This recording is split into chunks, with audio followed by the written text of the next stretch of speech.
Finally, we are live after a need Hold on, for I an gotta go back and tell upgrade everybody to and, tune and in a whole lot of seven. other craziness. Good evening and welcome to all new Mac and the Don Show 2.0. This is our town hall meeting. Very pleased to have some guests with us. Singer, uh, videographer slash comedian Fioso, and of course, you guys already know this gentleman, Mr. Mark Landsberg, attorney at law. So, How you guys doing? Thanks for having me here, Don. yeah. And of course, y'all know my partner in crime, my ace, Bone Cone. All I right, do know. so the the purpose of the meeting or the meeting tonight is to, of course, talk about some things that have been going on that are all over the news, all over the media, social media channels. Talking about the unfortunate tragedy involving Mr. George Floyd. A lot of angry people, and in my opinion, justifiably so.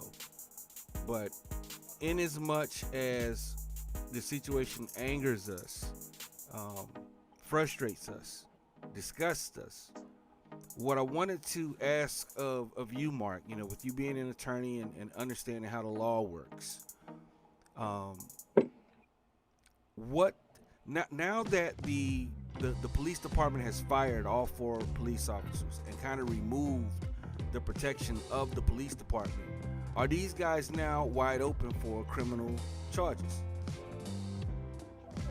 You can always be charged criminally even if you're a member of the police department. That doesn't stop you from being charged criminally. Um, They didn't remove the protections though. I just read where they said that the DA can't find criminal charges to press against. okay, so the prosecutor today had a press conference where he said what prosecutors often say when a police officer is accused of a crime is we haven't collected all the evidence. We want to be absolutely sure before we arrest and prosecute a police officer, right? So that was the announcement he made. That doesn't mean that they're not going to be charged. That also doesn't mean that they can't be charged or they won't be charged. All that means is he hasn't decided to proceed with charging them yet. But why did they get special protections when, the rest of us, like we just straight up get arrested? Like, I don't know that there's all this discussion, like, where people gather together and like, let's discuss and see if this person should even be arrested. No, it's like, boom, we got the handcuffs on already. So before we get 3 minutes into this, I want to make sure everyone understands I'm not here as a representative of the Minneapolis Police Department. Like, yo, I have yet to be hired as their defense attorney. So I think you're just as able to answer that question, maybe even more so than I am, as to why they get special protection. The important thing to remember is that a police officer gets what's called qualified immunities. So what that means is, and I'm going to get the actual legal definition wrong, but the spirit of it is they cannot be sued for something they do in the course of their work, if they're in the course of their work. So if it's extraneous to the job, for example, if what they're doing is selling drugs as a police officer, you can sue them for if they're selling drugs or committing a protection racket or something like that. But, and I'm going to make up an example, and I can't tell you for sure that I've seen this in a case, but let's say they over hype what they put into an application for a warrant, or if they misidentify something because you match the description, things of that nature. You can't be sued for that. That's the big controversy with the Ahmaud Arbery killing, is that just because you are committing citizen's arrest, if purportedly that's really what they were doing, if you are committing citizen's arrest, you don't get the qualified immunity that the police automatically get for having the job and acting as a branch of the local, state, or federal government. Citizen arrest against a person that wasn't committing a crime. So that's why you don't get protection.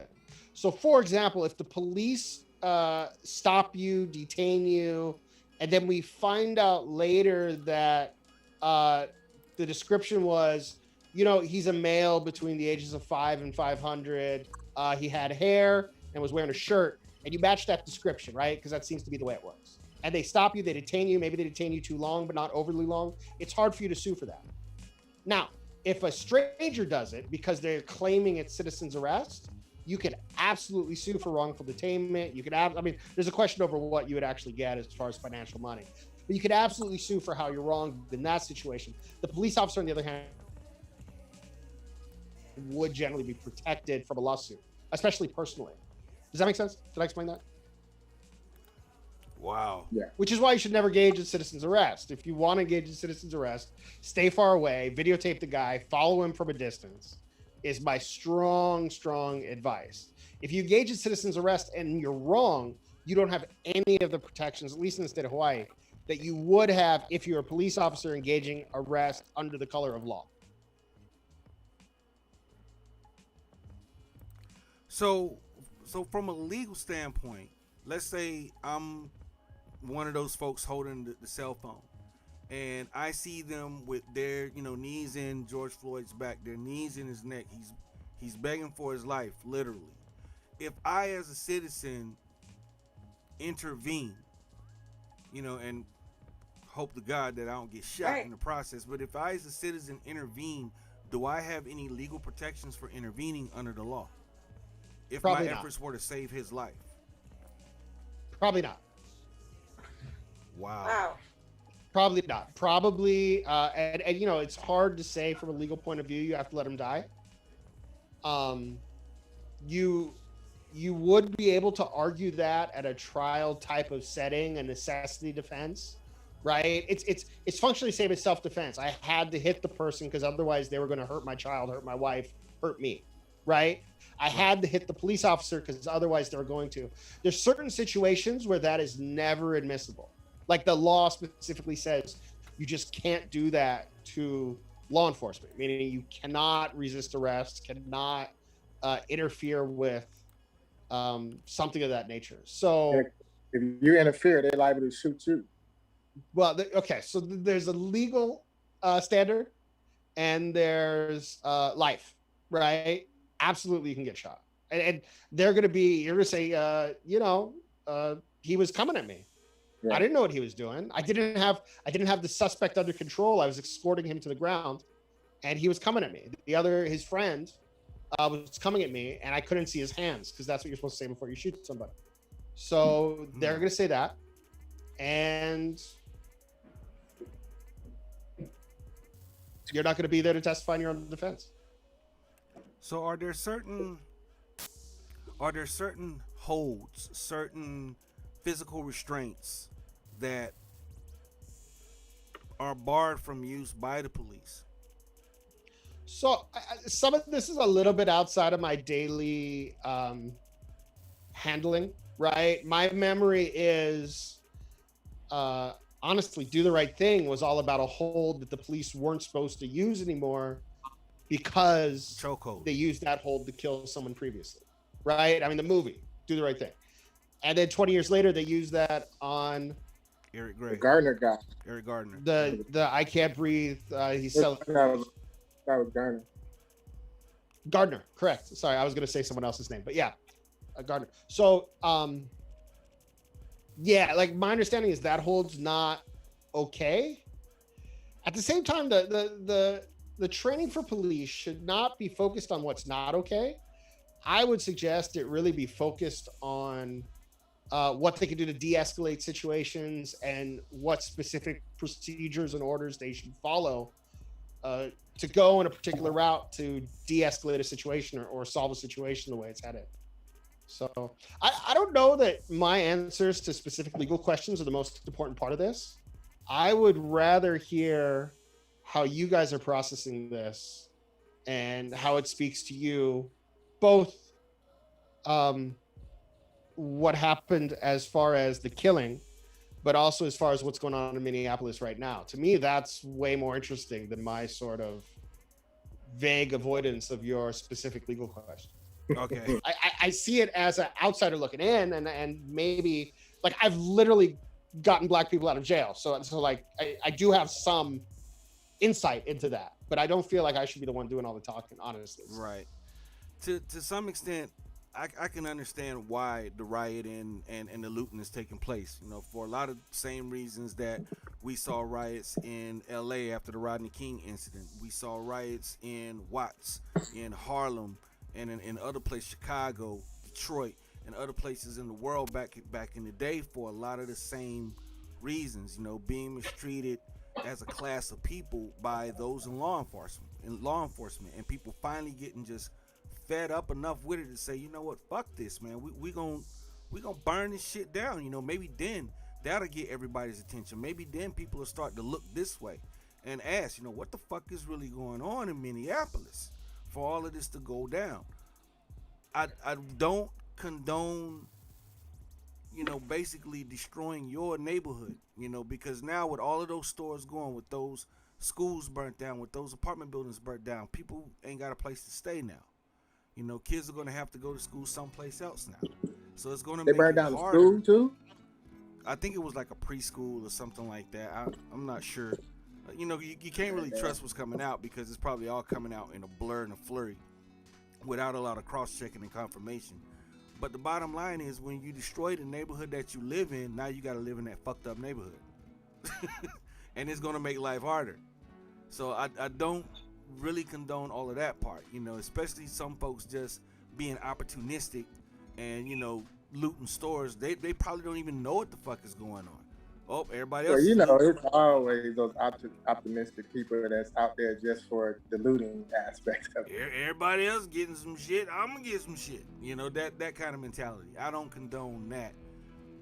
I would say, okay, while y'all got all these TV cameras on you, you know, now that y'all done, you know, raised hell, burnt up a whole bunch of shit, got the police on the run, got them against the ropes, now's your time to speak your piece. Now's your time to air your grievances while the whole world is watching.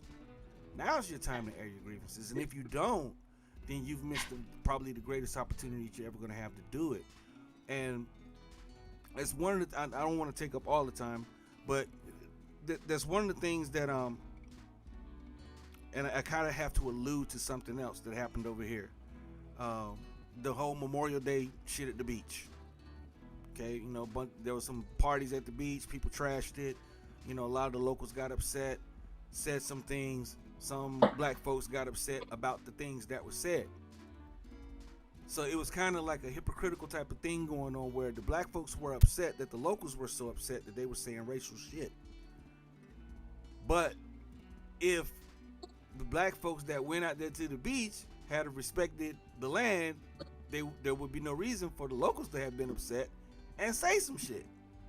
So looking at the Minnesota situation, they want, I get it, we want people to calm down and use the platform that they now have to voice their grievances and air out the problems and, you know, get someone to start paying attention to it. Maybe it can lead to effecting legislation to hold police more accountable for their actions when they encounter citizens and people in the public. But by doing what they're doing, it justifies to a lot of people who think we're savages already, who think we have no home training whatsoever, who think that all we do is destroy and tear up and vandalize and fuck up shit. It justifies. But it's more than just us over there. It's Mexicans, it's white folks, it's black folks. They all. I'm talking about all people of color, because it was all people of color running in and out of Target. From what I saw, it wasn't just black people. It was Mexicans. Right. It was white people. It was some of everybody. But when you fall into a certain class in society, see, you can go to any place in America. At least I can go to any place in America. I can find the hood. I'm hood everywhere I go. I go to Vegas. I go to the hood for what I need, for what I want. I want something good to eat. I know it's going to be in the hood. I go to the hood to eat. You know? I go to the hood to go really find out, what's really popping in Vegas right now. Because I'm not going to find it on the strip in Waikiki. I mean the strip in Vegas. I'm not going to find it there. I might find a little bit of it on Fremont, but I'm going to find more of it on Decatur. That's where I'm going to find it. You know what I'm saying? So You dropping jewels? I don't know. But I think overall, going through it and having gone through watching so much of this kind of stuff pop off within the African American community, you immediately feel a sense of camaraderie with the people who are protesting, with the anger that's being expressed. You immediately feel a connection to that, because as black people, we have all had experiences at the hands of law enforcement officials and police officers that wasn't the greatest. I've had knees in my back. I've had knees in my neck right here in Hawaii. And the most fucked up part about it is it wasn't a local officer with his knees in my back and my neck. It wasn't an Asian officer. It wasn't a white officer. It was a black officer, a black sheriff, kicking my ass until I decided, you know what, I'm not gonna let him just beat me down out here. If you're gonna kill me, you're gonna have to kill me with me on my feet, because I'm not gonna lay and die with you kneeing me in my fucking head and neck and all kind of shit. I'm not going out that way. So I jumped up, and when I jumped up, he jumped back. Oh, looks like we got a caller. Hold on, caller.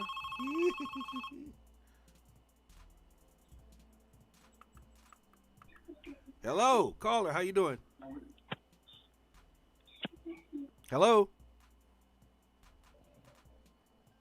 Hello, can you hear me? I guess they couldn't hear me. I guess they could not. Y'all could hear him, right? I heard the phone call, and it sounded like it connected. Yeah, I don't know, but yes, as far as what we're feeling, or what I'm feeling, what I'm processing from it, I understand it. I can relate to it. I know that for them, a lot of them probably feel it was a long time coming. It was something that was probably bubbling under the surface for a very long time, and people kept taking it and kept taking it and kept taking it. I mean, it's like you keep pushing an animal up into a corner. Once you get that animal cornered, it's coming up out that corner. And one or two things are going to happen. Either you're going to let it out, or it's going to go right through you to get out. So, well, that's what I was going to say earlier is, I agree with a lot of the things that you said. And also, I think that people have been trying to be civil to make their point.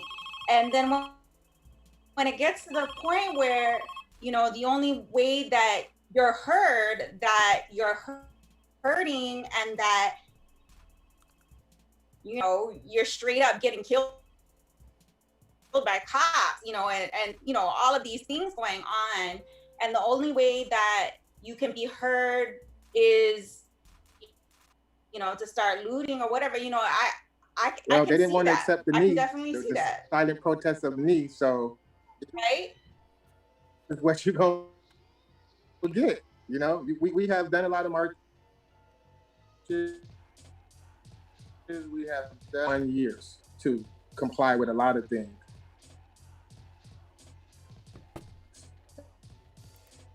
And we still have to go through this. And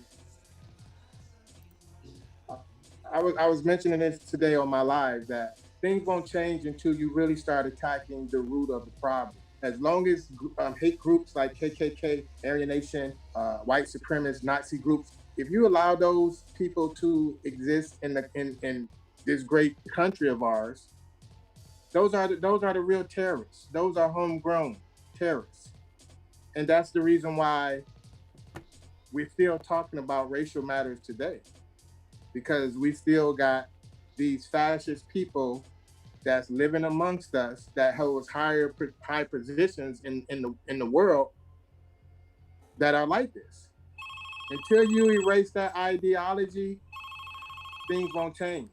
Someone is desperately trying to call in right now.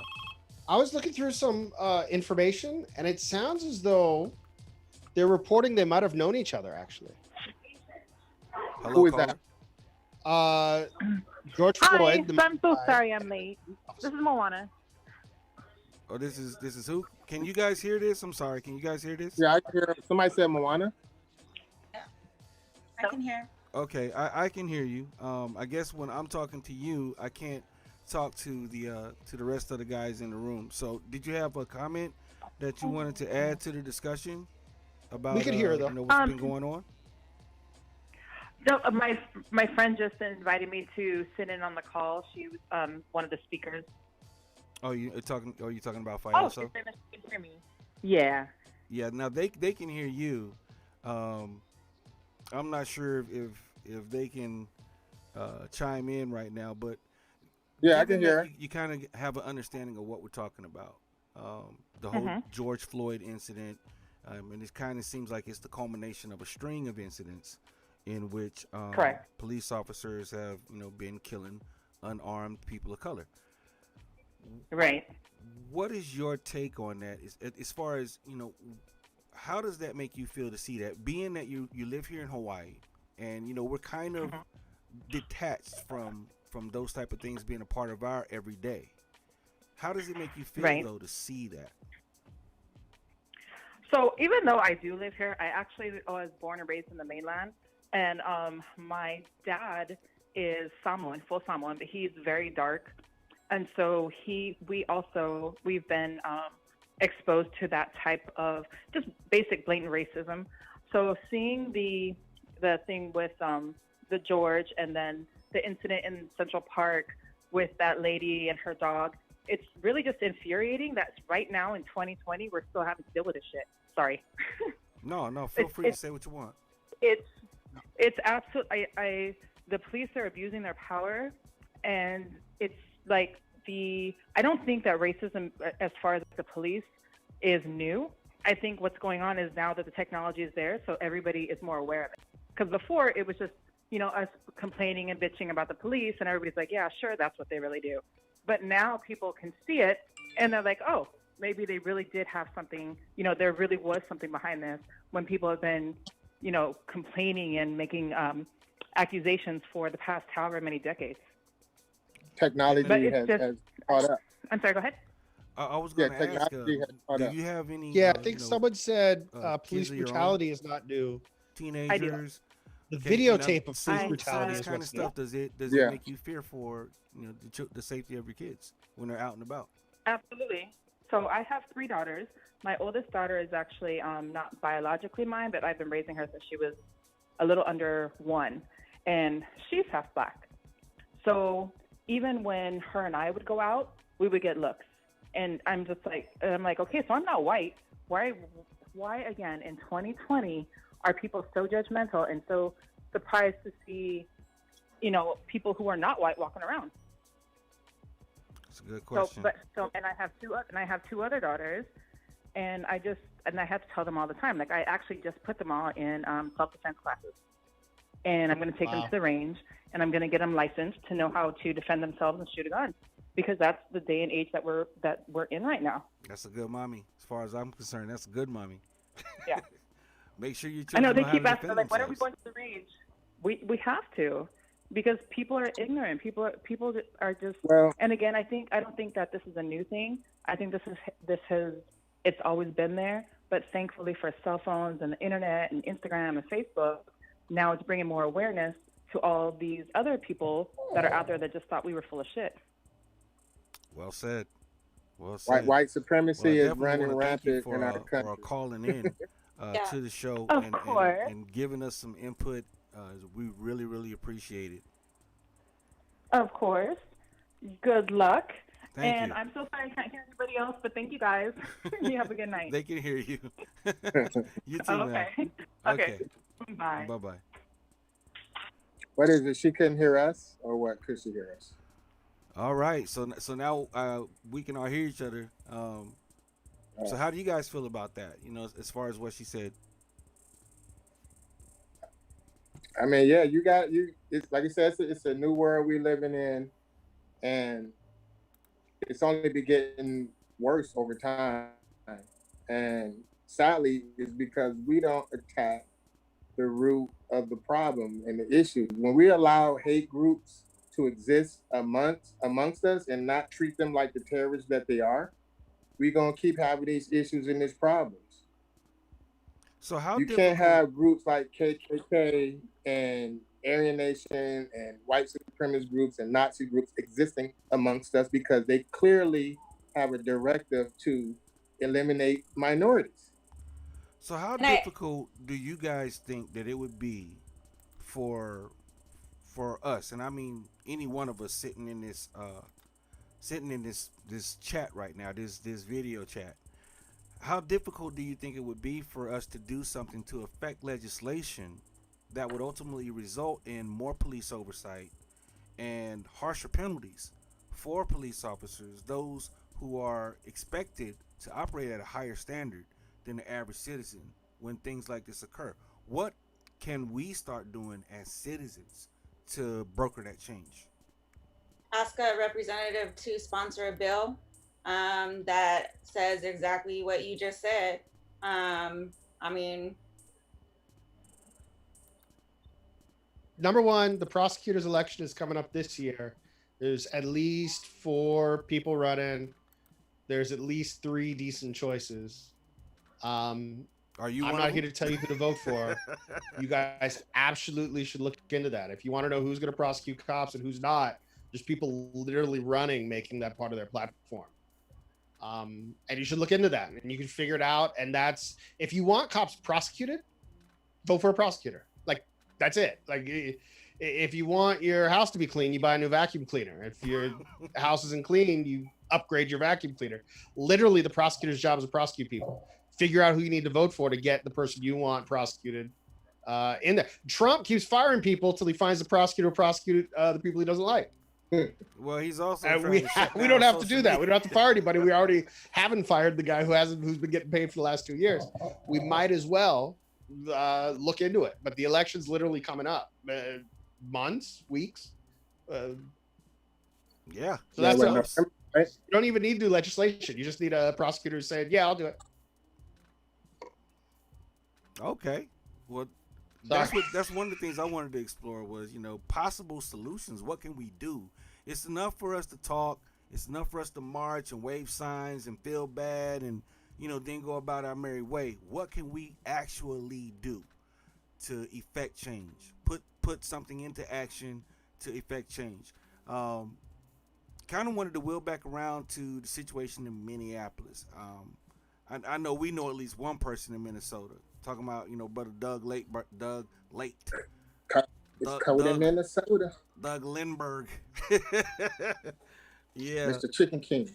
And I've had the fortunate opportunity to have lived in Minnesota for. I mentioned something I just read.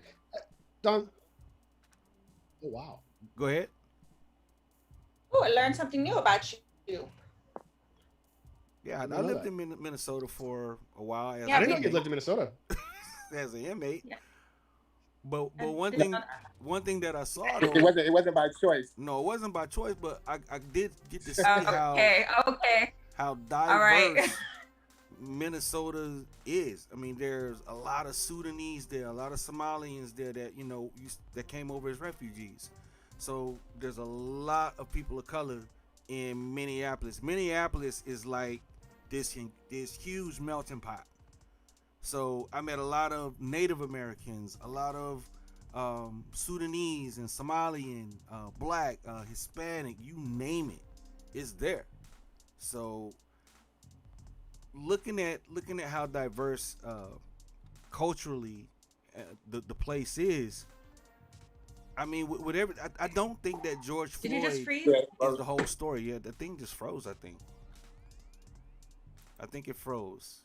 Yeah, it's not liking a lot of different things going on, apparently. Still working, though. As long as it's working. Somebody froze. Who froze? I can hear Not you. me. I froze. Yeah, it's spotty. You were talking about how you didn't think that you were saying that a lot of stuff has been going on, and what happened with Floyd is very unfortunate, but it's not the only thing that's going on Yeah, there. I don't think that. I think Something that's along like those lines. barely the tip of the iceberg in that city. Has to be. Yeah. There has to be a lot more. What they're reporting now, and this I think changes the whole case, is that these two may have known each other, that they worked together. Wow. That there was, yeah, right. This is something you don't guess until you find out. Wait, hold up. Floyd and the police officer worked together? What? So yeah, exactly. So the police officer's named Derek Chavan, and he's already fled Minnesota. He already has moved to Florida. He's done. Holy He's gone. shit. I mean, this happened when? Yesterday? This morning? He's gone already. There's a club called El Nuevo Rodeo on Lake Street, and Chavan was the off-duty police officer who works outside, and Floyd was security, who I guess most of the time worked inside of the same club. It wasn't currently, but I guess Chavan worked there. Oh, I lost the page of the article I was reading. Hang on. I think they said, let me see. Oh, here it is. They Now said the Chavan plot was the off-duty thickens. police officer for the entirety of the 17 years the club was open. And then during that time, Floyd was a security guard who worked inside. So Wow. they might not have known each other, but it seems sort of unrealistic to believe they didn't. Wow. Which changes the whole aspect of the case, actually. It changes the defense. I would tell you that right now. But What's it the can be- legal, it what's can the be legal what? jargon for that? Premeditated something? well, I mean, that's if you look at it on the bad side. I'm not, like I said, I'm not here to defend the police. But what he's going to say as a police officer is that we worked together. I knew him. He was security. I saw him be violent. I know him to be very violent. I've seen him do things he's not supposed to do. And when I heard that he was the person committing the crime, I'm familiar with his bad acts. Let me list them for you. And that's going to be his legal defense in this case. Now, most people would have to put that on during trial. A police officer may not have to if you have people on the inside, meaning a prosecutor rooting for you, which sounds like he does, right? But yeah, I think that changes actually a lot about the case. None of it makes it okay at all. But I think it might change a lot about the case. Okay. Yeah, I'm just gonna stop my video so that it'll stop freezing so much. It's just crazy already. But that definitely does change things because the legal jargon is what if they knew each other or if they worked in such close proximity of each other for so long, it's more likely than not. Going back to my criminal justice days, it's more likely than not they had some type of familiarity with each other. So given what happened, looking at it from the outside, just putting our spectator goggles back on. If you had an issue with somebody and you truly hated that person, wouldn't you just bide your time no matter how long it took until you could get your paws on them? Because I know that's how I think. Don't they call that like premeditated? That does change things, does it not? Because if I really don't like you and I want to put my paws on you, I will wait from now until Santa Claus becomes real. Hope I didn't spoil that for some kids out there. But I will wait from now you don't advertise it. You know what I'm saying? I will wait from now until Armageddon to get that ass if I have to. So that makes me say, what the hell is really going on? And how many people knew they had that relationship? And is that's what really sparking the riots? Other people in the city might have known if it was a popular club. Anybody who went there would have seen them both, right? I mean, Yep. you kind of know the police officers who patrol your area, and you know the police officers who are regulars at certain clubs, right? So I don't know the cops that police my area, but I know them by face. I but you them definitely when I know their see them. face, and you recognize the face if the guy was on a snuff video, which they played on the internet, and killing people. Oh yeah. Like, man, ain't that so and so? Yeah, this is the current sort of thread on the internet, which everybody is reporting, is that they must have known each other, that they worked, if not together, in the same location for a long time. So what I take from a lot of what was said is that as citizens, if we want these type of things to change, if we want to actually effect some kind of change, we need to put our vote to work. Vote for the prosecutors. Who else do you think that we should be looking at when it comes to voting, who has a lot of direct influence on the laws that are made which affect us in the community? Well, the legislature is the one who makes the law, right? They're the ones who write it 100%. The representatives and the state representatives and state senate. City council actually kind of has more power, but they don't normally do criminal law as much. They can, but they do. So you can look at your representatives in your Senate. There's a lot of them, though. So it's sometimes hard to move. The other thing is Hawaii is heavily Democratic, meaning a lot of people don't like to run against an incumbent. If somebody's already in the situation and you run against them, sometimes you look like you're not thankful to the Democratic Party, which you kind of have to show fealty to and things of that nature. It happens. I'm not saying it doesn't, but it definitely does. The other thing is there's the police commission. So the Honolulu Police Commission, and I can name some of the people on it, but has become much, much more powerful recently.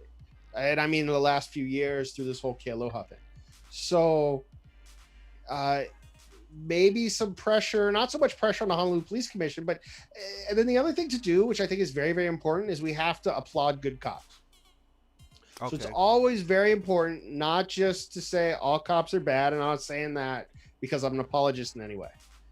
But you have to remember, you have to applaud good cops, meaning if a cop testifies against something which he saw, which is wrong, that cop should get an award. He should get a promotion, right? Right. If there's a cop who made the homeless man lick the inside of a public toilet, right? Yeah. For us to find out about that, I believe another cop told on it. I believe that's what happened. I'm not sure exactly how they figured it out, but I don't know how they would figure it otherwise. If that's what happened, that other cop should be awarded to go to the top, whether he teaches at the academy or whether he does whatever else. We have to remember that the blue wall of silence is wholly negative, 100%, wholly negative. Because the reason we don't trust cops is because they think they're doing the wrong thing. Once we believe that one cop will say if the other cop's doing something wrong, then it's okay to believe a cop, right? If I know you're going to lie to protect your brother, if I know you'll lie to protect your brother, I don't believe you. If I think he did something wrong, right, I don't believe you. And that's for humans or cops or lawyers or you name your job description. But that's right now. But that's kind of how it is, though.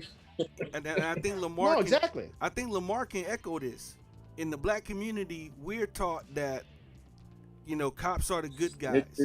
All through elementary school, you grow up seeing, Mr. Cop in the blue uniform. He's a good guy. He helps, old ladies get kittens out of trees and shit. He's a good dude. But when you hit your teenage years and you're out and about and you start seeing what's really popping off on the streets and you see how the cops react to you as a young black man or as a young person of color, not just black, it could be just a young person, whether they're male, female, whatever, especially now more so than ever, their attitude towards us seems to be more adversarial than a motherfucker. Like as soon as they see a group of teenage black boys, they automatically switch over to, okay, they look suspicious. How? Walking down the goddamn street. Now me and my cousins, we experienced that. Walking down the street, we wasn't doing shit, but walking down the street, talking, story to each other, and got pulled over by two sheriff deputies in the town that I grew up in. And this was in the 90s. Yo, are you really taught cops are the good guys? Like I as an honest question, I'm not trying to. We were taught that cops are the good guys until the cops changed our belief that they weren't so good. Because I'm going to tell you, and I don't know if it's because my parents were hippies. I don't know if it's because I was raised Jewish. I was absolutely not taught that cops are the good guys. Absolutely not. We actually were. That, if you need help, you can go to a cop. But mind you, this is a small ass town back in the day. I'm not going to say that if you need help, don't go to the cops. Although I think my father might have thought differently about that. But it was more just because a police officer says something doesn't mean it's true. Don't take what they say always is true. The cops are there to help. They have a job. Like this is what they signed up for, that kind of thing. But at least the way I was raised was, cops are still humans, just like, anybody else might lie or be mistaken, right? One of the best lessons I ever learned, and I learned it in 5th grade actually, was, you have to judge something from someone else's point of view, right? And just because a cop says something doesn't mean you believe it. Like that was something I think from kindergarten. Personally, and I might get in trouble for saying this. Around the same age, yep. But we have, when we have like my kid, when they had the cops show up for preschool day, I took him to court on that day. I didn't let him listen to the cops do the shtick about how they're there to help you, and here's our cop dog, and here's the police car, where they do the thing where they use the walkie-talkie to pretend the car talks to him like it's Knight Rider. I kept him home. I took him to court. You see it from a totally different angle. I took him to court. I showed him sheriffs. I showed him what judges are. He met other people. One of the judges told me I'm not allowed to bring my kid to court anymore. Not in those words, but she said you gotta get daycare. Wow. And I said, well, Judge, I'm a dad. This is what I do, and if you want to get me in trouble, you can do it. But I did that on purpose. Marcus, earlier you brought up, you suggested something about one of the reasons why people don't trust cops. I mean, one of the reasons that I don't trust cops is because I have not seen them act uniformly, like between different people. They're not enforcing the law the same way to person A and person B. They're, making their own decisions, which end up becoming discriminatory and racist. And it's very, obvious, when I was coming up. And so that is part of the reason why I don't trust cops. I don't trust cops because we saw our sheriff murder a mentally handicapped person. I think that happened when I was probably 5 or 6, and he straight up murdered the guy in front of all of us and didn't give a shit.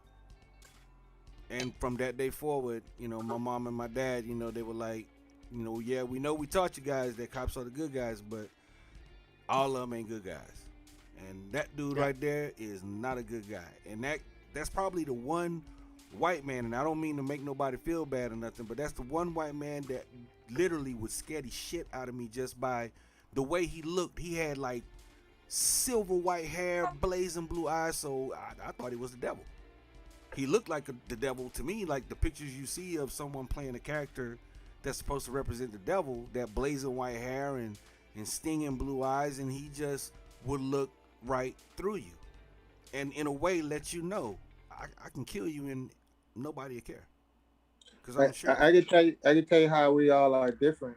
How many people can raise their hand that has been on the other end of a cop's gun? Y'all can't see it, but yeah. You ever had a cop pointing a gun at them? Damn, Mark, I don't see you raising your hand, Mark. That's 75% I can get of this lippy with a panel. cop. I know exactly what I can do. So, it's wild, man. Like the things that you experience and go through life, man. So that's why, I always be trying to, mentor to young cats. So how many do the right thing, So how many agree that, we should? Because I think education is key. I think somebody was saying that at the top of the discussion, that educating ourselves as far as the law, what we can do as citizens is key. Knowing the law helps you protect yourself, I think. Yeah. So, I mean, even basic shit like, during the some people go overboard with it though, man. Yeah, I don't want to be like the dude with the thing in the window. I don't answer questions. I don't want to be that dude, but I just want to be secure in my knowledge of the law. If I get pulled over, I want to know what the fuck you actually can do. But even still, as a black person, it don't even matter. Yeah, so I'm going to suggest that a basic understanding of the law is important, especially so you can understand when they're breaking it, and you can be secure that later when you live. Right. You can say that, but like what they can and can't do, my strong advice, and let me qualify this after, but my strong advice is you go along with it for the time being until you can get in front of an attorney and explain to an attorney, here's the way they illegally processed me, help me with that, right? You should know enough of your rights that you don't make a statement, or you cooperate when you're supposed to, you don't volunteer information, you don't tell anybody. Now, let me qualify all that by saying the videotape of George Floyd immediately before he got killed seems like he was cooperating. So while that is absolutely my general advice, I can't tell you that it would have helped him, honestly. Yeah. But then that could also potentially be why it's murder, that nothing could have helped him. I mean, like, if there's no reason the cop needed to use an aggravated level of force. And I think that's the big issue in this case. Yeah, somebody has said, try to hold court in court and not court out in the street. That's smart. That's a good way to put it. But that's a great point, though, Marcus, that you brought up earlier, though, when you were talking about, like, we should all have this basic education about, the process and stuff like that. But where are you supposed to learn that at? I mean, is that something like in the home that we all need to be like teaching our kids? Like, is that something that they need to like start putting in school, like, so that all the kids get together and like are learning about, when you get arrested, this is what you need to do. Like, how do we educate people to know about that? Because that's not anything that I ever learned growing up in any sort of place until, I started getting into trouble. To start to learn about the legal system and start to, kind of educate myself. But, where coming from a immigrant family, what have you, like I didn't have that kind of knowledge. That's the system. You wasn't supposed to have that knowledge. Yeah, no, for sure. And the truth is they depend on you not having it, because they depend on you knowing or believing that if you make a statement, it will help you. Don't worry, we're just going to use this to help you.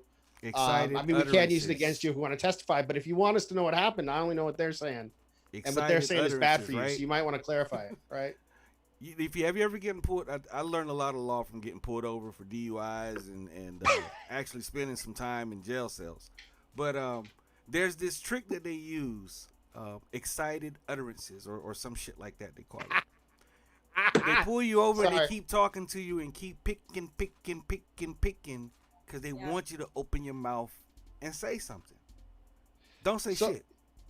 Yeah, the important thing is you don't let them get to you. There's two ways. There's that, and then the other way is silence. Because for most people, if you're just silent, humans hate dead air. Oh yeah, they just like they don't like most people, and it's real interesting because culturally, there's different amounts of time they've studied.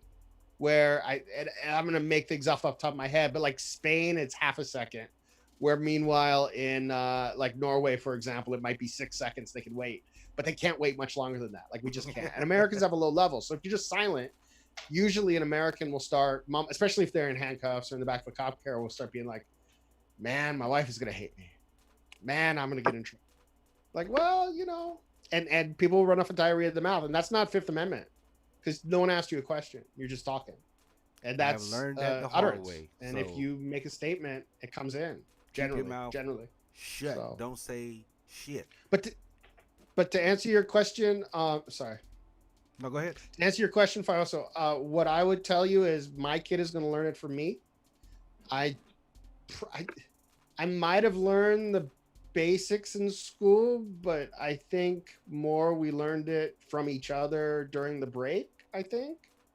I'm trying to think if we discussed it in my class, but I think we just learned it from the other kids who had gotten in trouble earlier, I think, because I knew some, even though, right? They didn't hang out with me, but I mean, I would listen to them when they talk. So there's that, but I don't suggest that you tell the school they should teach as like a class for two reasons. One, I'm a big fan of schools teaching English, arithmetic, science, like maybe even emotional intelligence, things of that nature. Not so much like what to do. And two, the school, especially if you're not in a private school, the school is part of the public governmental system. So not wearing a tinfoil hat, part of their job is to get you to be a good member of society, and a good member of society always admits whatever they did wrong. It's not always what's best for you personally, right? So part of the reason why I keep my kid home on the day when police come to talk to the class, because I don't think that's a good idea. Like you should never get advice in the law from a police officer. That's something I've always been adamant about. And I say that with police who I consider friends. I hope they consider me the same. Sometimes we disagree on things. But you don't ask a cat where he keeps his cheese. You just don't do it. And so I think that's what happens when you say, well, the cop said I could do this. It's like, no. Stick to the basics. I don't volunteer information. I give very short answers. Yes, no. Yeah.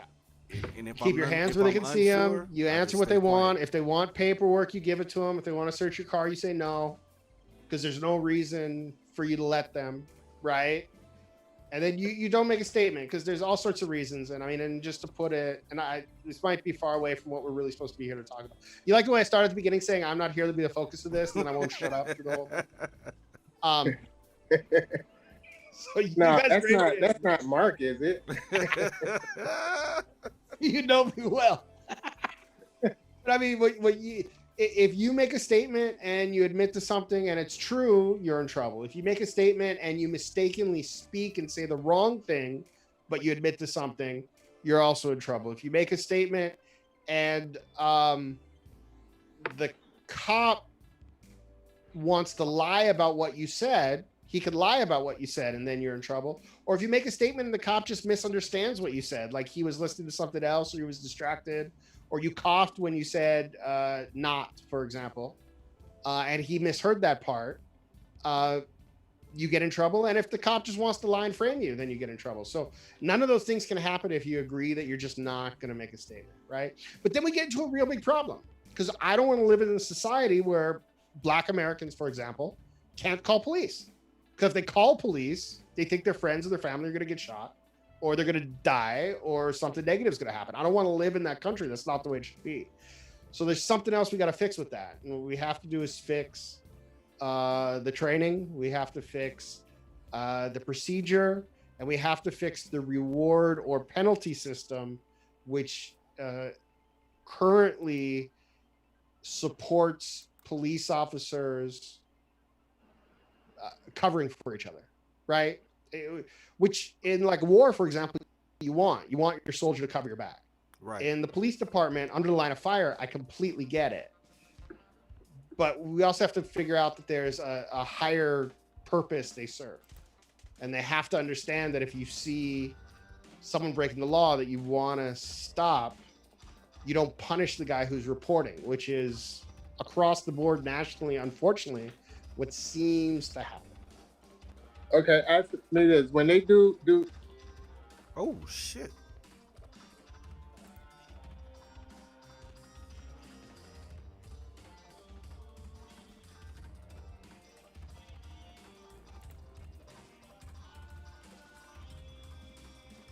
Oh shit.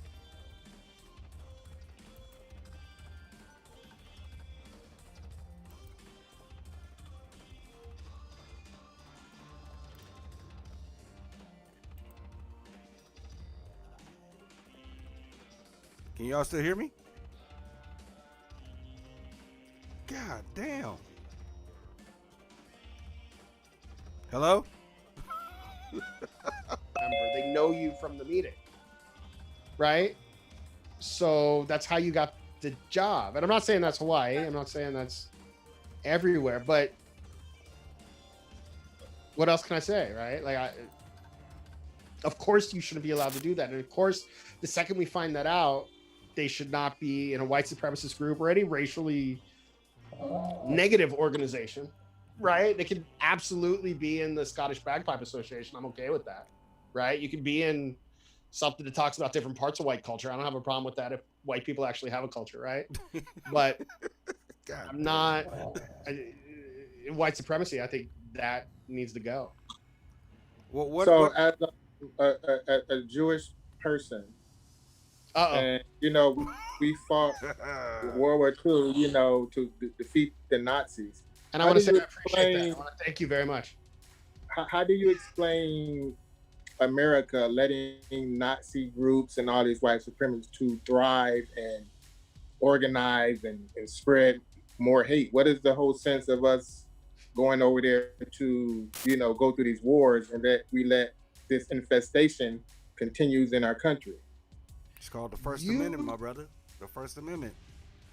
They have the you right to ask think me what the the hell they want. absolute best questions ever. Right? I mean, the questions- Hey, I'm gonna get to the real. How I think. I think like it doesn't make sense that, I mean, to me they're terrorists. When you're targeting your own citizens, they're terrorists. Period. So and this probably is me taking off my lawyer hat because I don't know that law has anything to do with the answer to that question.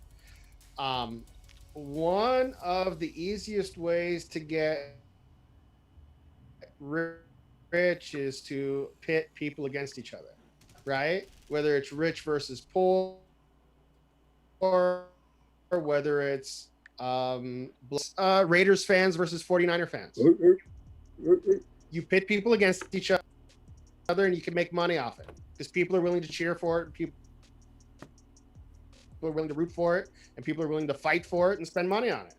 So, I mean, if you really ask me why, I think it's because somewhere there's money to be made off it and someone figured out a way to do it, or there's somewhere as a way to get pride or some sort of hobby where they feel better about themselves doing it. And I think that's a big part of it, because if you're not going to succeed, at least make someone else fail, I think is sort of part of the thought process. Not that I defend that in any way, but I think that's part of the way it goes in what they do. Yeah, I mean, I think you're delving into some deeper aspects of racism than we would have sufficient time to even really scratch the surface on this platform. But given what you said, how can a country allow that to happen? Is the same way that the Black Panthers were here. From the other side of the table, the Black Panthers were terrorists. What's the group? They try to get rid of them, but they don't get rid of the real terrorists. What's the other group besides Black Lives Matter that wear all black that they say are terrorists? Oh, Antifa? Yeah, Antifa. A lot of people feel like they're terrorists. But history proves that the worst terrorists who have ever plagued the United States were domestically created. They didn't come from overseas somewhere. They were made right here. I mean, you look at the Waco situation, the Unabomber, the list can go on and on and on and on. These were American-made terrorists. So that's why the Constitution needs to change, so they can't keep hiding behind that protection of freedom of speech and all that type of stuff. If you're preaching hate and evilness, that we don't need no part of that in this country. We can believe that, but somebody might listen to what we're talking about tonight and feel like we're spreading hate, that we're spreading hate towards the police, or we're spreading hate towards the lawmakers who don't seem to do shit. And the truth is, I don't. If someone's gonna hate a Jew, I want to know about it, right? If they're gonna act on it, they should go to jail, or be shot, or whatever the law allows. But if they're just gonna hate a Jew, and that's a person I don't want to know that I have to eat lunch with, or that I don't need them to act nice to me and then lie to their friends in the back. I think we actually lost a lot when we started telling people you can't be honest. Because I think a lot of times what ends up happening is when they say I hate Jews for whatever X reason, I can say, okay, well, let me talk to you about that, because you are talking about my cousin, right? But that's not me. That's not my dad. That's not what we're like. Now, my cousin, okay, I can tell you. That's how I feel when people start talking about Muslims or using certain words, thinking jihadist is actually a religion, or, intentionally mispronouncing Muslim, calling us Muslims and all this other kind of crap. So, like, if you're not allowed to say, like, well, you know, the jihadist religion is whatever, to me, then I can't correct you. And I can't show you a fact. And I can't show you any of that. And you'll still say it. You'll just say it when I'm not there. Right? Probably. And you'll say it to people who are like, whoa, that's a good point. Or, yeah, you know what? I'm going to go along with that. Or, I like you for some other reason. You bought me lunch. This is a good burrito. But you hate Mexicans too. So I'm going to go along with what you said. Just I like the burrito. Right? So I would love it if I could be a part of the conversation. I don't want to do it all the time. Don't get me wrong. I don't mean I want to be the spokesperson for it. But I think banning people from saying certain things is, to me, less important than punishing actions which hurt people physically. Right. I think that the reason why we're still going through this is because we don't ban it. We let it run rampant, and it gets passed down to generations to generations to generations. It's never going to go away until we tackle the root of it. I think also, I think a lot of people don't realize that, and this is something I'm guilty of myself. So obviously I'm very light skinned. So many people,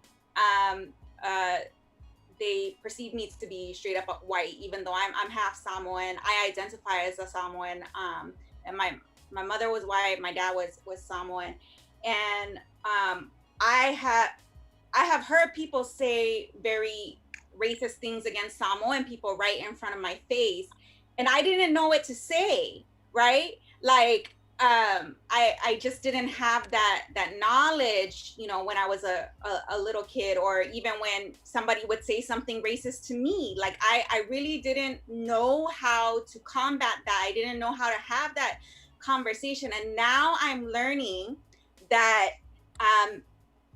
it's my responsibility as a light-skinned person, as somebody who's perceived to be white, to be anti-racist and to speak up whenever there are those types of comments made. And I think that a lot of people don't know that that's their responsibility. I think what I seem to see is that people think, oh, I'm not a member of KKK or whatever, these white supremacy groups. So they don't realize that they're actually perpetuating these systems of white supremacy, and they don't know how to combat it. It's not really taught to a lot of people, and so it just keeps perpetuating. So I mean, I guess I'll just bring that back to, you know, why I appreciate being a part of this conversation, and being able to start a dialogue about, you know, sort of some of these sort of things about and what can be done, because I think more people do need to get involved, more people do need to speak up, more people need to have conversations about these things, because racism is so embedded in our society, it's embedded in our school systems, like it's just like so deeply entrenched. It's not just, you know, these things of you know, things that people are saying to each other. It's just it's so deep, and it needs to be combated in some sort of way. I just went off on a tangent. I don't even remember. That was awesome. That was awesome, and it kind of brings home why this panel was so important. And I applaud Lamar Mack for pushing to do it.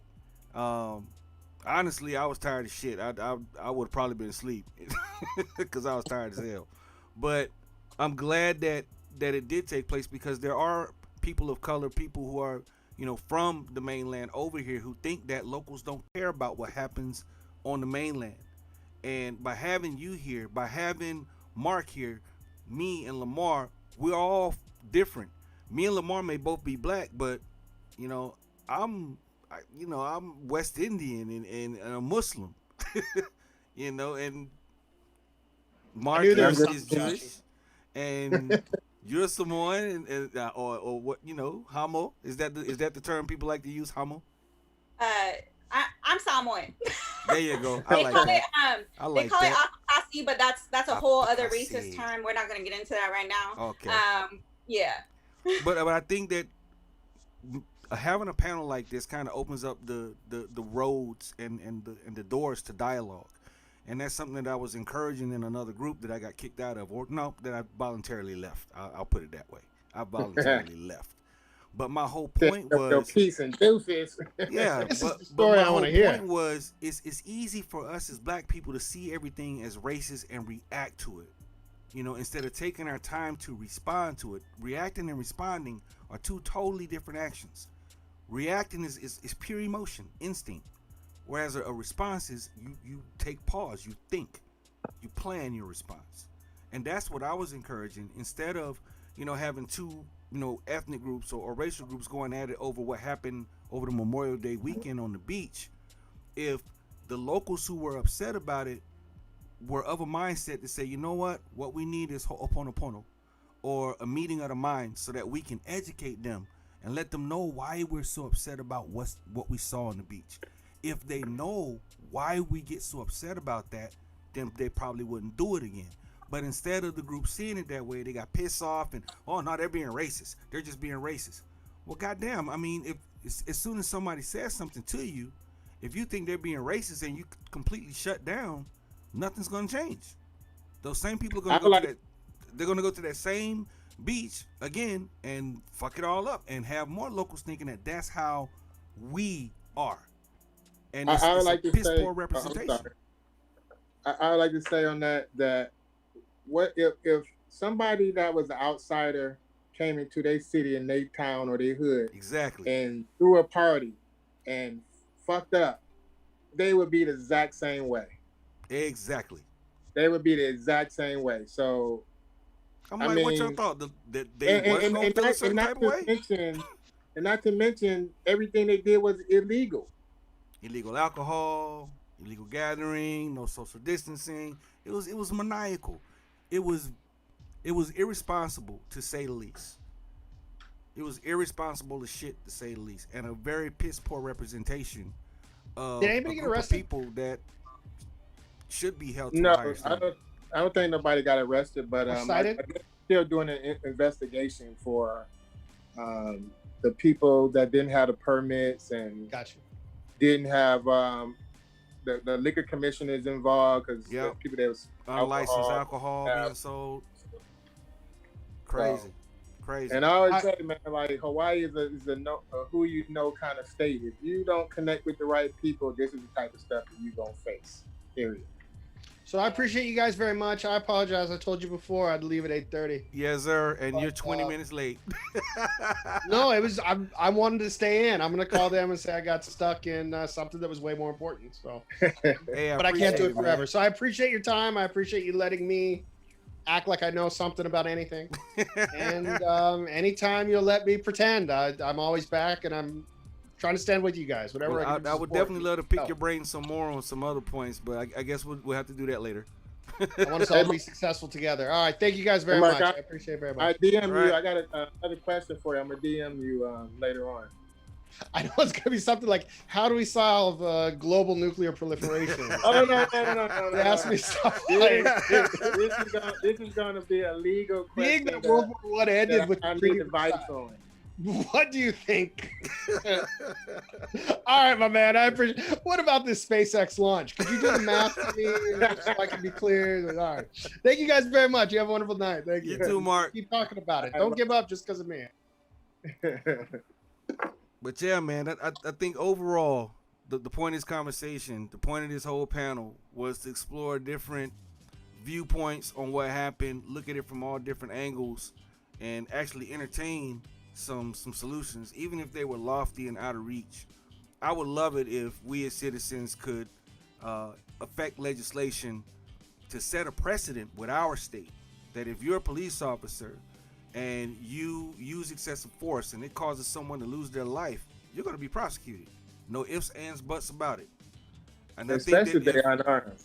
Especially if they're unarmed and in handcuffs, you should go down. Period. Yes. Period. There should be no debate, no question, no need for a trial, none of that shit. You gonna get your ass busted. But this racism thing, man, it's not only an American problem, it's a world problem. Yes. You know? Yeah, it is. You got and it's just sad to see like where we at as a society, as a universe, man. Like, don't panic, my video keep tripping, so I just stopped it. Um, You know, and and I talked about this earlier about how how Africans would not want to mess with Black Americans, but yet now they're in China getting discriminated left and right, and as you can see, it don't matter where you from. As long as you Black, we all fall in the same pot, and they all gonna treat us the same. okay. So Oh, if we can't figure out how to come together as a people and unite, and like I always say, strength in numbers, and we're gonna be in trouble. always. We're gonna But be in I trouble. think that And, I and, think that some and other it's just like points. how they look at us.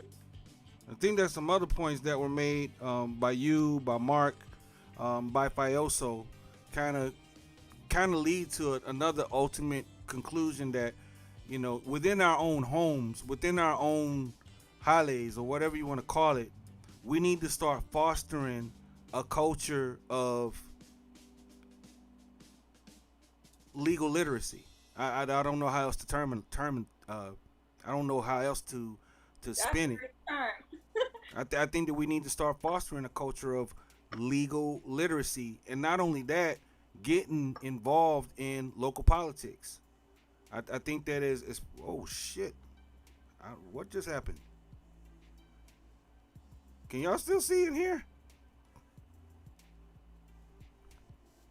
I think my shit just crashed. I think it just crashed. I think this shit just crashed. Did this shit just crash? I think it just crashed. Cause I don't see. Wait. Nope, I don't see. Oh, wait a minute. It says it's connecting. I guess I'm gonna come back. What the whole hell?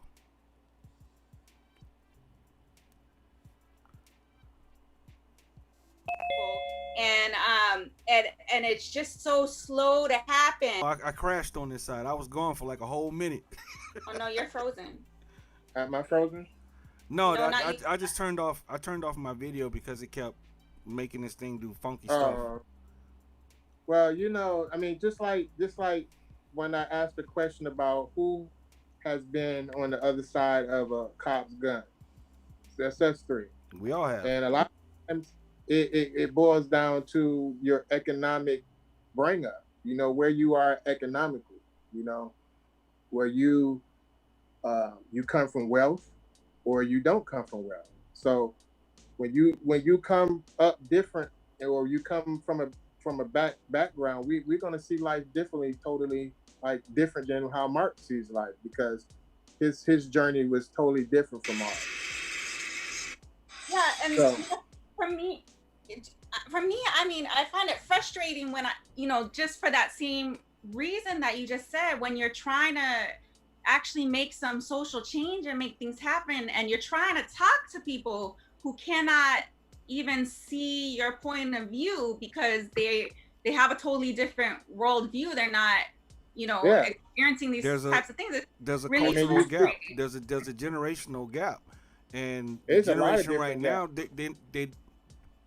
it's kind of our fault, really, because we didn't Yeah, bring but, them up in a culture where we made them feel like, yeah, it's important for you to vote. It's important for you to understand the law, backwards and forwards. At least have a basic understanding of it, so that you know what you're up against when a cop pulls you over. Now we're doing that because we see how dire the situation is, and I want to make sure that my son knows. Look, cop pulls you over. This is what you do. Hands on the dashboard. Look straight forward. Don't answer shit. Wait for me to get there. Don't move.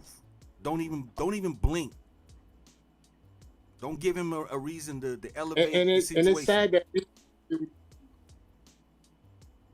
that we actually have to teach our kids that. It is sad.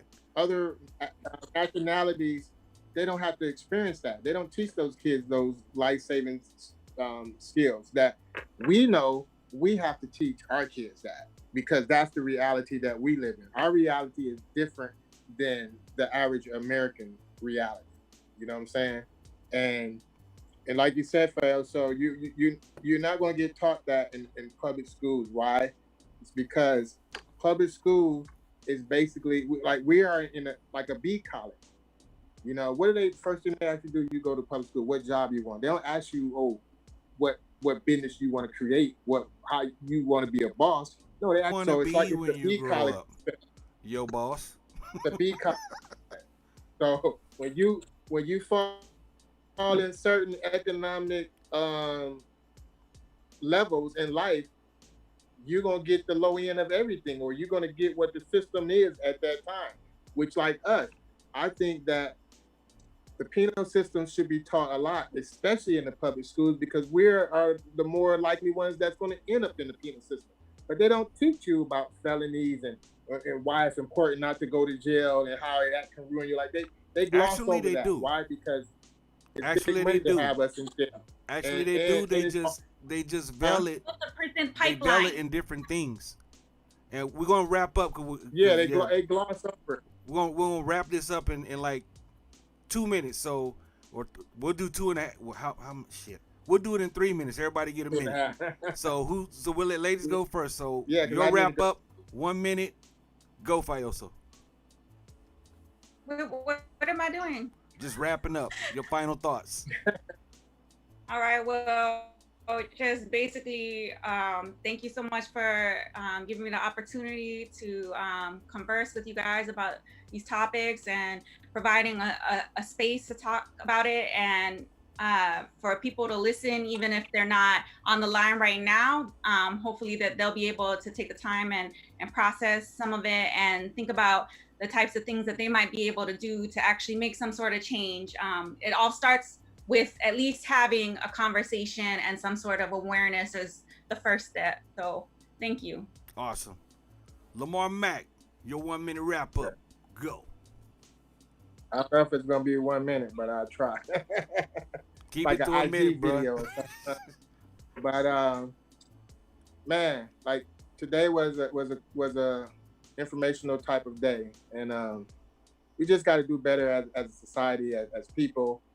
I always believe love is the key to a lot of things, and I know I'm teaching my kids love. I need the other side to teach their kids love, because without that, we're always going to be in this situation talking about this thing. You know, no one race is better than the other. So all that ideology, if we don't get rid of that mentality, we're going to continue to face these issues every day. Same videos that we've been seeing for years now. It's still, they're picking up. Sad to say, they're picking up. So, and I think that's because of the leadership that we got in place now that incite a lot of this racism to feel bold and empowered and come out of the shadows. So us as people, we need to stand up to that and smash it like the bugs that they are. Cockroaches. All right, my wrap up. First, want to thank everybody that came through on the panel. A big shout out to Attorney Mark Landsberg. Unfortunately, Vonda Sampson, who was supposed to join us, was unable to be here. I'm sure she wanted to, but congratulations to her. She fights the deadline, getting another book written. If you want to find out more about Vonda Sampson, her book Man Chaser is still on Amazon, and she is a very accomplished black female author, so definitely check out her work. Definitely want to thank Fioso for coming through. It's been a long time since we've crossed paths, so it was a pleasure to have you. Love to see your growth. Keep at it, keep pushing forward, and keep using your music as your platform to affect change. Keep using your music, your videos, and even your comedy to affect change. My man Lamar Mack, always coming through with some good insight on these topics. Very passionate. Bruh, I really appreciate that you pushed to make this happen, and I'm glad that it did happen. For myself, all I can say is everyone has brought great points to the table. I think we were actually able to point out some possible solutions to these problems. Number one, being more active in your local government, getting out there and putting in your vote, not only at the presidential level, the mayoral level, or the gubernatorial level, but also voting for your police chiefs, your prosecutors, your judges, anybody and everybody that can affect how law is implemented and enforced in your area. And hopefully, by using our power as citizens more, we can do our part, even if it's small. We can do something to effect change to reduce the likelihood of more tragedies like George Floyd. And as Lamar Max said, we got to get off of this kick of hating each other. Hate only breeds hate, and it's only going to damage us as a people. No matter if you're black, white, blue, brown, polka dotted, or tiger striped, hate has no place. Hey, the time has shown it. Time has shown it, bro. It ain't getting better. Time has shown it. Even with all the civil rights laws in place, there still are public lynchings are going on, and these people are getting off. I'm done with it. I'm done. To those in Minnesota, or if you have family in that area and you're directly impacted by what's going on, I hope that we didn't offend you with anything that we said. This is an open platform for people to share their views, share their opinions.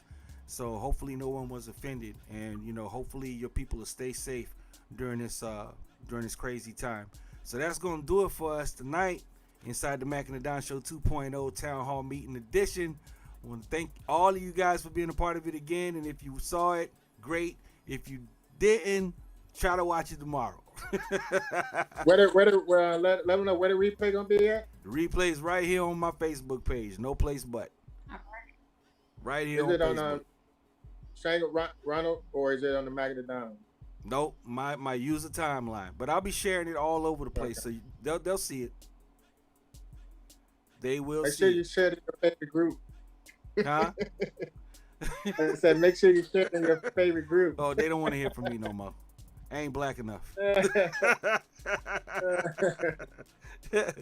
All right, man. Y'all stay safe, stay blessed. Have a good evening. Thank you so much for coming through. Talk to y'all next time.